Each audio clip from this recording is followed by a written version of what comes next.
Hi, Sally Walker here, your hormone and slow age expert. So let's talk DHT, DiHydroTestosterone.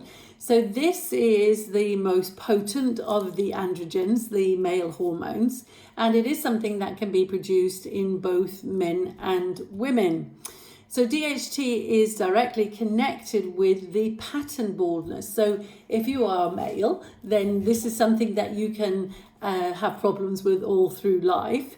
But if you're a female, then this would typically be more in your fertile years where there is a bigger hormone production, but can also be later. But there are other things that seem to have a role as we age, as it is with the men as well. But we do see more of the pattern baldness really in men as they age as well. Okay, so DHT, dihydrotestosterone, is produced from testosterone, and this is produced in your hair follicles, for example. It can be produced other places, but in your hair follicles it's definitely produced from testosterone, and it activates the growth of the hair. It activates the sebum production, so the fatty stuff, so it's also connected with the acne and things, okay?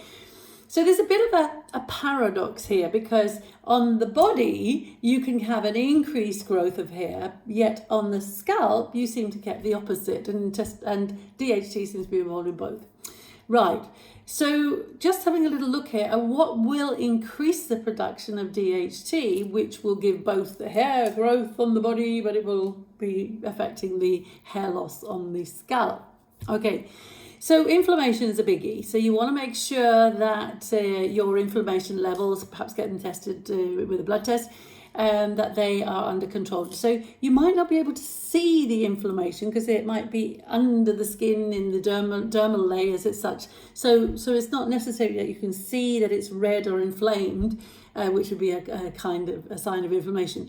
But there could be inflammation further down in the skin cells. So maybe look at some anti-inflammatories, that kind of thing. But inflammation will increase DHT, as will elevated insulin levels. So insulin is what we call the sugar hormone and is very much affected by the level of glucose in your blood. So if you have elevated insulin, you could do a fasting insulin test to get this tested, or you could do a continuous glucose monitoring so you get to know what your blood sugar is doing.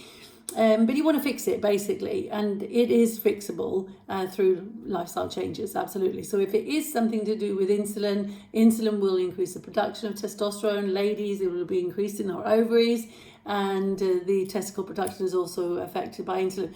So we want to make sure that insulin is under control. Insulin excess can also lead you to obesity. So if you have a lot of fat cells, they're going to be producing more testosterone. Yes, we might be converting it to estrogen, but if you like converting it to DHT, then it will also be converted there to DHT in the skin cells and the hair follicles. Genetics, obviously, there's some people are more genetically disposed than others for making DHT. So things like the alkalinity of the scalp. So we need the scalp to be a little bit more acid, so we don't want it going much over 5.5, 6. So if it's doing this because you're using shampoos which are lifting the pH, then perhaps you need to change your shampoo. And there's an article about what you don't want in shampoos further down in the blog today. So low oxygen. So if the blood supply, see, this is a really important one, because if the blood supply is low because of spasm, tightness, because of inflammation all around these hair follicles, then testosterone will more readily convert to DHT than it will to estrogen, because it needs oxygen to be able to convert to estrogen. So that was an interesting one, wasn't it? Gut dysbiosis. Okay, so getting rid of the DHT, it has to go through the liver, so the testosterone can convert to DHT, and then the DHT will be broken down in the liver. So it could be poor liver function, but it could also be gut dysbiosis. So if we're not getting rid of the DHT properly in the liver, it's going to come back into circulation, and if it gets as far as the gut, and then it's reabsorbed because there's a gut dysbiosis, then it will come back into circulation again. So you've got to make sure that you're also getting rid of it. So you want to be looking at your liver function, you want to be looking at gut function, etc., etc. So all of these things play a role, and maybe there's a couple of things that you need to tweak. Maybe there's several things you need to tweak, or maybe you're not on the list, but you still have a problem with DHT. Then I would say there would be possibly more genetics there, and there might be some other lifestyle choices which need to be addressed.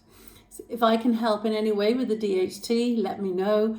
Send me an email, swsally-walker.com, and we can set up a call where we can go through your particular details with DHT. Happy hormones, happy life.